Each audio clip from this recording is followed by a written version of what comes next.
Alors après, c'est à la Turquie de voir comment elle fait. Est-ce qu'elle les déporte ou est-ce qu'elle les élimine carrément, quoi? Attention, qui que vous soyez, attention, cette fréquence est exclusivement réservée aux urgences. Sans blague! Et vous croyez que j'appelle pour commander une pizza? Mais vous savez que vous commencez à m'énerver avec vos questions. Bah oui, mais- Est-ce que je vous en pose des questions, ouais? Pendant ce temps, dans le reste du monde, c'est la thématique de notre 28e fournée d'Only Hebdo. Et oui, chers auditeurs, figurez-vous que le monde de la géopolitique ne s'arrête pas de tourner et pendant que l'Union européenne est occupée à mettre en scène son propre meurtre, il se passe beaucoup de choses, notamment au Proche-Orient. On en parle aujourd'hui avec Monsieur Corias qui résiste, comme son nom l'indique, à la pandémie et à la psychose. C'est parti. Que vont bien pouvoir se dire aujourd'hui les deux dirigeants qui se sont déjà vus il n'y a pas si longtemps que cela? Oui, qui se sont entendus, qui ont signé des accords sur, par exemple, du transport de pétrole ensemble, et puis ensuite qui se désentendent. Ça fait partie de ce qu'on appelle les alliances, hein, qui viennent selon les intérêts vitaux. Alors, c'est vrai que sur un point, Vladimir Poutine n'a aucune intention de discuter, c'est le fait qu'il considère que la Syrie doit être remise en l'état à Bachar el-Assad. C'est vrai que Recep Erdogan essaie d'avoir une zone d'influence là-haut dans le nord. C'est pour ça qu'il y a toute cette concentration autour d'Idlib. Une zone qui lui permettrait aussi de mettre une partie des réfugiés, qui lui permettrait de garder effectivement un œil sur le Kurdistan, le pays des Kurdes, puisque le Kurdistan en soi n'existe pas. Mais il faut aussi aujourd'hui aller en dehors de l'escalade militaire qui s'est produite. Recep Erdogan est allé envoyer des troupes et des soldats. Il y a eu un tir qui en a tué 33. On sait qu'il est d'origine russe forcément. Et donc dans ces conditions, c'est vrai qu'il y a une inquiétude maintenant qui est montée dans l'endroit. On va essayer de parler de cessez-le-feu, mais vraisemblablement pas d'une non-gouvernance syrienne dans la région. Qui a cru que les intérêts des grands réseaux de pouvoir n'allaient pas s'exprimer et opérer en temps de crise? Au contraire, même pendant que le vieux monde compte ses morts, ou les fait compter par Big Pharma et les grands médias, les grandes puissances jouent leur partition et la Turquie, l'Arabie Saoudite et le Yémen pourraient bien en faire les frais. Alors on fait le point sur ce qui se joue actuellement, principalement au Proche-Orient, et plutôt au Proche-Orient élargi. D'abord, peut-être revenir sur la situation en Syrie qui, semble-t-il, semble se stabiliser. Le dernier foyer de tension et d'affrontement se situait à Idlib, avant la crise du coronavirus. Et on y voyait s'affronter dans un beau bordel, les troupes turques, russes, syriennes et les djihadistes. Donc on va parler des manœuvres turques et de la Turquie en général, mais le premier constat majeur, Monsieur Corias, c'est le suivant. Depuis l'intervention russe, il semblerait que la Syrie soit territorialement sanctuarisée et que le projet impérial de déstabilisation ou même de destruction de cet État soit désormais hors de propos. De toute façon, les faucons américains qui avaient tablé sur un effondrement de la Syrie jusqu'à 2014, sous la pression des mercenaires djihadistes étrangers, sont revenus sur leurs grands espoirs de remodélisation du Moyen-Orient, ou en tout cas ils l'ont déplacé ailleurs, puisque l'intervention russe de 2015 a mis tout le monde d'accord. Les Russes ont sauvé, on le sait, avec l'aide des Iraniens et du Hezbollah, j'allais dire le régime, le mauvais terme, tout simplement d'Hamas, Bachar al-Assad et son armée régulière. Les bombardements russes ont eu raison de l'avancée des djihadistes, ça a fait des colonnes de feu partout où progressaient les 100 à 120 000 djihadistes, soutenus par les anglo-américains et les saoudiens. Aujourd'hui, après 9 ans de guerre, comme vous l'avez dit, la Syrie a recouvré ou recouvert plus de 90% de son territoire. Il reste une poche qui est celle d'Idlib ou d'Idleb, ça dépend comment on le prononce, au nord-ouest du pays, une poche occupée par des djihadistes qui a été l'objet de négociations à Astana, mais aussi entre les grandes parties, dans ce qu'on appelle le grand jeu, pour tout simplement laisser ou vider le reste de la Syrie de ces djihadistes pour qu'ils se retrouvent là-bas et qu'ensuite ils soient plus ou moins protégés par la Turquie. La Turquie, on le sait, qui depuis quelques mois est rentrée en force au nord de la Syrie, soi-disant pour poursuivre les Kurdes. On n'entend plus parler des Kurdes, ni du Kurdistan d'ailleurs. Il semble que ça a disparu des radars, mais aujourd'hui, les Turcs sont installés, on sait qu'ils fournissent des armes et de l'argent aux combattants djihadistes, dont les organisations, dont le nom d'organisation change un peu tout le temps. toujours est-il qu'il y aurait environ 30 000 combattants anti-Assad ou anti-armée syrienne régulière sur place. D'autres parlent même de 90 000 combattants, on ne sait pas. Tout ce qu'on sait, c'est qu'il y a 3 millions de civils dans cette province, qu'il y a effectivement des problèmes humanitaires, mais que la coalition anglo-américano-saoudienne en profite pour dire que les Russes et l'armée régulière syrienne s'en prennent à des civils pour y déloger leurs ennemis. Donc on a une stabilisation effectivement du front, un peu comme en 14, où il y a des partis qui se font face. On connaît le contentieux russo-turc qui a été plus ou moins résolu par Poutine, qui a reçu il y a peu Erdogan, qui l'a d'ailleurs, selon certains observateurs, humilié. Du coup, je dirais les négociations sont en cours pour que les Turcs éventuellement arrêtent de soutenir les djihadistes, mais eux, ou Erdogan, jouent justement là-dessus pour faire pression sur la Russie, et en même temps, aujourd'hui, avec la crise du coronavirus, les Américains, on le sait, ou les Anglais sont en train de fournir de l'aide soi-disant alimentaire, mais on pense plutôt à des armes, à cette dernière poche de résistance anti-Assad, qui est pour eux, je dirais, le dernier pied qu'ils ont en Syrie. Mais l'état-major américain considère que de toute façon la Syrie est perdue pour eux et ils ont projeté leur remodélisation du Moyen-Orient ailleurs. Et ça se passe aujourd'hui au Yémen et en Arabie Saoudite. Oui, parce qu'on a souvent dit dans cette émission qu'il y avait une opposition entre deux visions stratégiques aux États-Unis. D'un côté, la vision du président Donald Trump, qui est plutôt ce qu'on va appeler la Pax Americana, c'est-à-dire recherche de stabilité et d'équilibre au Proche-Orient pour le business, quoi, tout simplement. Et la vision du Pentagone et de l'OTAN, ou de ce qu'on va appeler l'État profond, qui est plutôt une stratégie de guerre infinie et de remodelage du Proche-Orient, de la carte du Proche-Orient, qui passe donc par un démembrement de la plupart des États, la création de nouveaux États. Donc on a souvent parlé du Sunnistan, du Kurdistan, du Rojava, de l'État islamique, de différents califats, du Wahhabistan. Enfin bon bref, donc cette destruction des structures étatiques, au profit, quand on va au bout de l'analyse, certainement du Grand Israël et des multinationales. Et il semblerait que l'échec de cette stratégie concernant la Syrie puisse créer maintenant de nouvelles ambitions, comme vous dites, peut-être par report. On a l'impression que le Pentagone se rabat, après avoir échoué en Syrie, se rabat contre la Turquie, contre l'Arabie Saoudite, peut-être contre le Yémen. On va en parler. Et d'ailleurs, ça explique peut-être le comportement tout azimut d'Erdogan en ce moment, puisqu'il semble affolé, il semble penser que le Pentagone veut partitionner la Turquie. Et certains analystes pensent que c'est pour ça qu'il s'est jeté dans la bataille contre la Russie, parce qu'il a assassiné, les troupes d'Erdogan ont, semble-t-il, assassiné des militaires russes en Syrie, ce qui a déclenché cette fameuse crise russo-turque. Et vous avez parlé de la rencontre Erdogan-Poutine, sur laquelle a débouché un protocole additionnel, dont on a pas mal parlé dans les médias. Le protocole additionnel où, semble-t-il, la Turquie a négocié sa survie avec la Russie par rapport à ce projet de partition, en échange de quoi la Turquie s'engageait à aider justement à la stabilisation de la situation dans la zone d'Idlib. Donc si on le dit sans pincette, c'est ce que vous faisiez remarquer avant, c'est-à-dire débarrasser la région des terroristes djihadistes. Alors après, c'est à la Turquie de voir comment elle fait. Est-ce qu'elle les déporte ou est-ce qu'elle les élimine carrément, quoi ?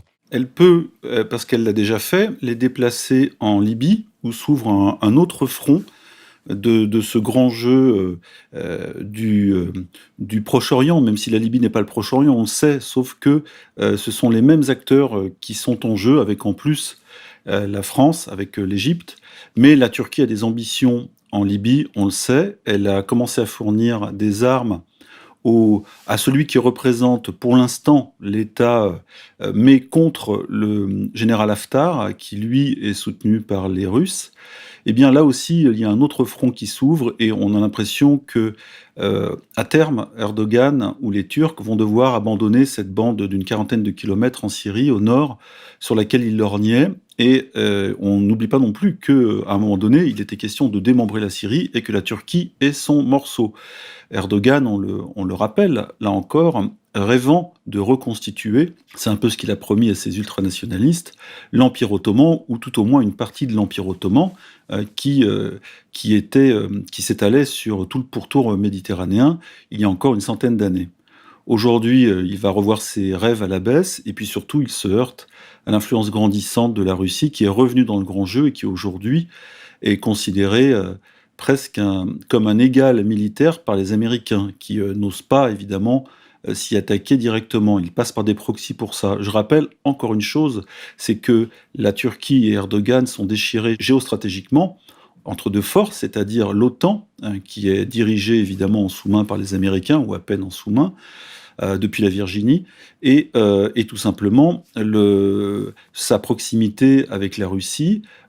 Et du coup, le rapprochement d'Erdogan avec la Russie qui a eu lieu parce qu'on sait que les Turcs ont acheté des armes défensives, les S-400 je crois, à des Russes, déclenchant la colère américaine, et en même temps s'opposant à des Russes et ayant tué effectivement une trentaine, je crois, de soldats russes en Syrie, même si Poutine et le général, je crois, Tchoïkov ont répondu par des bombardements de blindés turcs. Tout ça fait que le jeu turc n'est pas clair et qu'on n'est jamais aussi désagréablement installé que lorsqu'on a le cul entre deux chaises. Et aujourd'hui, la politique d'Erdogan, elle est assez illisible et on a l'impression qu'il a perdu la main en Syrie quand Poutine a tapé du poing sur la table et qu'il va, un peu comme les Américains, de toute façon, reporter ses rêves de conquête ailleurs, c'est-à-dire en Libye. Oui, on a l'impression, pour ceux qui ont du mal à lire et à comprendre la politique turque, c'est vrai qu'il y a cette espèce d'ambiguïté ou ce paradoxe entre cette volonté de créer un grand empire ottoman, de recréer un grand empire ottoman, la volonté du Pentagone, semble-t-il, de partitionner la Turquie, et la réalité du terrain géostratégique, comme vous venez de le dire, avec les grandes puissances installées au Proche-Orient. En tout cas, il semblerait que la Syrie soit protégée par la Russie donc de ce grand plan de remodelage du Proche-Orient du Pentagone. Il semblerait que la Turquie puisse, grâce à cette nouvelle négociation, échapper et survivre territorialement, mais les appétits et les plans du Pentagone pourraient donc se reporter sur d'autres nations, ou crypto-nations, on va en parler, comme l'Arabie Saoudite et le Yémen. Et là, il y a une grosse crise en ce moment en Arabie Saoudite, puisqu'on assiste apparemment à un conflit majeur au niveau du pétrole entre les États-Unis, les grandes compagnies pétrolières russes et le pouvoir saoudien qui, semble-t-il, se réduit maintenant à la simple personne de Mohammed Ben Salman. Il est de plus en plus fragilisé. On ne va pas faire la liste de toutes les conneries ou erreurs stratégiques qu'il a faites depuis plus d'un an, depuis qu'il est en place, et même largement, puisqu'il a été ministre de la Défense, et c'est lui qui a lancé la guerre contre le Yémen, après 2015, en pensant dorer, et même pas redorer, parce qu'il n'en avait pas de blason, dorer son blason avec une victoire militaire facile. Sauf que l'armée saoudienne, suréquipée par les Américains, mais sous-entraînée, n'a pas réussi à tout simplement, même si elle a protégé le gouvernement qui était en place à Sahana, elle n'a pas réussi à mettre un pied véritablement au Yémen, où les rebelles Houthis et d'autres rebelles dans le sud du pays, se sont opposés tout simplement à cette invasion ou ingérence extérieure.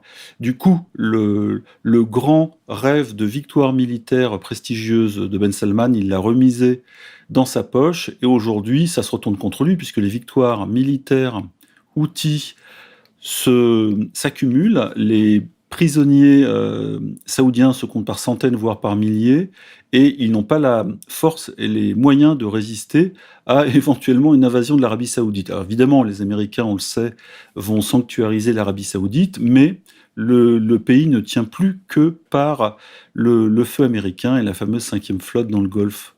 Alors aujourd'hui, Ben Salman, qui a accumulé les conneries, on sait le meurtre de Khashoggi, la décapitation d'un leader chiite, etc. Et surtout, il s'est mis beaucoup de princes à dos lorsqu'il leur a extorqué, je crois, presque 800 milliards de dollars. Eh bien, aujourd'hui, il se retrouve dans une position très difficile. Alors, je ne sais pas si le Pentagone pense, comme le dit Thierry Messant, comme il l'écrit, à partitionner un jour l'Arabie Saoudite, mais il est clair que ce pays n'a plus sa destinée en main. La grande Arabie Saoudite, qui dans les années 90 était devenue un acteur important dans le grand jeu international, avec ses mosquées qu'il finançait un peu partout, avec sa puissance financière et aussi sa puissance militaire, c'est-à-dire son aviation. Aujourd'hui, elle n'a plus tout ça. Le pays est endetté. Le pays a besoin de 100 milliards de dollars pour équilibrer ses comptes. La crise économique est là. Ils ont été obligés de virer des dizaines de milliers, des centaines de milliers de travailleurs qui assurent en fait la vie quotidienne du pays. 70% des Saoudiens travaillent dans l'administration. En fait, ce sont des postes protégés qui sont quasiment improductifs. Et même si beaucoup de Saoudiens sont aujourd'hui diplômés, ils ne trouvent pas à travailler sur le marché du travail.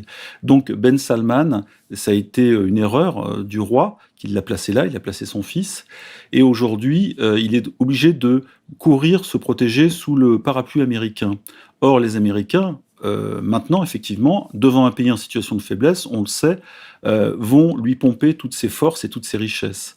Alors évidemment, le pétrole saoudien ne vient pas directement dans les tanks et tankers ou supertankers américains, mais en vendant des armes de plus en plus massives et sophistiquées aux Saoudiens, les Américains reprennent l'argent du pétrole. La confrontation Iran-Arabie Saoudite, pour l'instant, n'a pas lieu, même si elle a lieu à travers les proxys que sont les Houthis et l'armée régulière yéménite, donc au Yémen, mais d'ailleurs ça s'est calmé, puisque c'est même, je crois, l'Arabie Saoudite qui a demandé pouce à l'Iran, qui n'est pas en très bon état non plus économique à cause des sanctions américaines. Donc tout ça fait que beaucoup d'acteurs dans le Golfe ont intérêt à calmer le jeu. Et en ce sens, les Émiratis, on en parle assez rarement, aujourd'hui ils prennent une importance assez considérable d'un point de vue diplomatique, parce que les Émiratis, Dubaï, Abu Dhabi, avec le prince, je crois, Sayed, essaye de remonter une espèce de coalition arabe, non pas contre les Américains, mais en tout cas pas contre les Iraniens. Et les Émiratis, qui étaient au départ dans la coalition avec l'Arabie Saoudite au Yémen, pour soutenir un président qui d'ailleurs s'est réfugié en Arabie Saoudite, à Riyad, eh bien, ont lâché quelque peu les Saoudiens, et d'ailleurs, ils sont en train d'armer et de financer, je dirais, une faction rebelle dans le sud du pays. Et là, pour le coup, le pays qui va se partitionner assez rapidement, on le pense, c'est le Yémen. Oui, cette relation entre l'Arabie Saoudite et les Émirats Arabes Unis est d'ailleurs intéressante à plus d'un titre, puisqu'on a l'impression qu'il y a une sorte de passation de pouvoir, en tout cas une sorte de passation de second pouvoir entre l'Arabie Saoudite et les Émirats Arabes Unis, en tant que pion, allié ou homme à tout faire dans la région finalement des Américains. Donc on a quand même l'impression que Mohammed Ben Salman a conscience qu'il est en train peut-être d'être lâché, liquidé ou sacrifié par les Américains, parce que finalement ils ont de moins en moins besoin de lui, surtout dans un contexte où la puissance, dans un contexte très peu favorable pour la puissance saoudienne. Et donc on a vu ces derniers temps une chute du prix du baril de pétrole que la plupart des commentateurs autorisés ont imputé au coronavirus, mais on pense plutôt, quand on analyse comme on vient de le faire, on a plutôt l'impression que Mohammed Ben Salman fait pression finalement et résiste pour survivre. Il joue sa survie et donc il menace d'infléchir le prix du baril de pétrole pour faire pression sur l'industrie américaine qui repose beaucoup sur le pétrole de schiste d'ailleurs. Alors justement, cette guerre du pétrole, effectivement, a commencé avant la guerre du coronavirus, même si c'est lié, puisque le frein mis par effectivement la crise sanitaire en Chine à la puissance chinoise et surtout à sa production est dû justement à l'apparition du coronavirus dans une région, le Wuhan, qui est une région très industrielle. Les Chinois ont réagi de manière extrêmement rapide et efficace contre le virus, mais au prix effectivement d'un ralentissement économique. Ce ralentissement économique a provoqué quoi ? Eh bien, tout simplement une baisse de l'activité et donc une baisse de consommation énergétique. On sait que les Chinois n'ont pas de pétrole quasiment, même s'il y en a un petit peu, comme on dit, au nord-ouest, dans l'enclave musulmane chinoise, mais ils l'achètent surtout dans le Golfe. Eh bien, que se passe-t-il ? La demande chinoise a baissé, le pétrole a été en surproduction, les prix se sont effondrés, puisque c'est la Chine aujourd'hui qui tire quasiment la production et la croissance du monde. Les grands pays producteurs qui étaient réunis dans l'OPEP dans ce cas-là, lorsque les prix baissent, qu'est-ce qu'ils font? Et surtout l'Arabie Saoudite, ils augmentent leur production pour essayer de conserver leur rentrée financière. Mais en augmentant leur production, alors que la demande se resserre, hein, il y a une espèce de déflation en ce moment, les prix ne montent pas. Les prix ne montent surtout pas.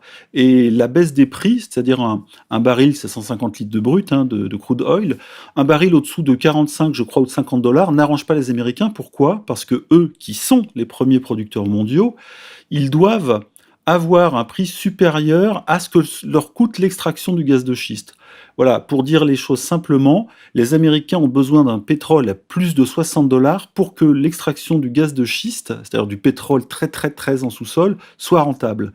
Et à ce prix, ils sont les premiers producteurs mondiaux et quasiment autosuffisants, ce qui ne les empêche pas d'acheter du pétrole à l'Arabie Saoudite. Mais il y a quelque chose qui est venu comme un grain de sable dans cette mécanique. Alors évidemment, les Saoudiens, eux, veulent produire plus, même si le prix du pétrole est bas, et ça dérange les Américains, ce qui explique en partie l'énervement américain et du Pentagone contre Ben Salman. Mais il y a un autre acteur qui est très important, c'est le deuxième producteur mondial, ou le troisième, c'est la Russie avec Rosneft. Rosneft, la grande société pétrolière russe, qui, elle, suite aux sanctions américaines, a été, je dirais, la Russie globalement a été martyrisée économiquement par les sanctions, mais elle a réussi à développer une économie plus protégée, plus autonome, et ça lui a servi au bout d'un certain temps. Et on voit aujourd'hui que la Russie a les caisses pleines, elle a augmenté sa production agricole, et surtout, d'un point de vue énergétique, elle est très puissante. Or, elle était alliée au départ avec l'Arabie Saoudite dans ce qu'on appelle l'OPEP+, c'est l'organisation des pays producteurs exportateurs de pétrole, mais le fait que les Saoudiens augmenter ou veulent augmenter, comme on dit, ouvrir les vannes à fond sur le pétrole pour récupérer de l'argent, ça ne les arrange pas. Les Russes ont quitté l'OPEP+, ils ont laissé les Saoudiens tout seuls face aux Américains, et on pense que c'est là un coup de Poutine contre les sanctions américaines. C'est-à-dire qu'en fait, les Russes ont tout fait en réalité pour que le prix du pétrole baisse. Ils acceptent eux-mêmes de perdre de l'argent ou d'en gagner moins avec la baisse des prix, parce qu'on sait que l'économie russe est aussi très corrélée à ces rentrées en devises sur le gaz et le pétrole. Eh bien, ils ont accepté, grâce à leurs réserves stratégiques en argent et en énergie, ils ont accepté donc une baisse des cours du pétrole, ils l'ont même co-provoqué, de façon à ce que l'Arabie Saoudite augmente sa production, fasse encore plus baisser les prix et emmerde l'oncle Sam. Et c'est ce qui se passe. Donc les Américains savent très bien que Poutine les tient un peu aux couilles avec le cours du pétrole, et que si les Saoudiens et les Russes ne s'entendent pas pour, je dirais, s'entendre sur un prix et un certain niveau de production de pétrole, eh bien, les Américains vont souffrir et les faillites vont s'enchaîner en masse chez les petits producteurs américains, ce qui va les retourner, évidemment, contre le pouvoir central, contre Trump, avec le Pentagone derrière. Donc, quelque part, Poutine, il a un excellent moyen de pression anti-sanctions sur les Américains via le proxy saoudien, et les Russes sont en train de s'en servir pour négocier indirectement une baisse des sanctions. Et d'ailleurs, au Pentagone, ils ont déjà compris, et ils savent qu'ils ne peuvent pas s'attaquer militairement ou directement aux Russes, même s'ils font des manœuvres en Europe actuellement, hein, cachés derrière l'OTAN, mais pour eux, la négociation et la baisse des sanctions est quelque chose de plus raisonnable.